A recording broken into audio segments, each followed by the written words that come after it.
এটাকে তোমরা কি বলো? এটা এটা কি বলো তো? এটা চিচিঙ্গা ভাজা, অনেকে চিচিঙ্গে বলে, চিচিঙ্গে, কিন্তু অ্যাকচুয়ালি আমরা চিচিঙ্গা ভাজা বলি। তো দেখো চিচিঙ্গা ভাজা, তার সাথে গরমা গরম রুটি, ঠিক আছে। তো এটা হচ্ছে দিদির খাবার। তো আমি সকালবেলায় চিচিঙ্গা ভাজার রুটি বানিয়েছি। তো এই হচ্ছে ব্যাপার। আজকের ইলিশ মাছগুলো একটু পিসগুলো বড় আছে, যেটা কিনা 600 টাকা কিলো নিয়েছে। তোমরা বলবে যে দামটা ঠিক নিয়েছে না ভুল নিয়েছে, ঠিক আছে, কমেন্ট করে বলবে। দেখো আজকে আমাদের শসা, এখানে লেবু, আর এখানে হচ্ছে কলমি শাক ভাজা, দেখতে পারছো? আচ্ছা, কলমি শাক ভাজা, এখানে হচ্ছে আলুর চোখা।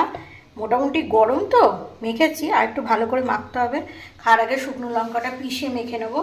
তো এটা হচ্ছে আলুর চোখা। এখানে তো দেখতেই পেলে ইলিশ মাছ ভাজা আছে। এই হচ্ছে ডাল। তো আজকে এই একদম ছোট্টখাট্টো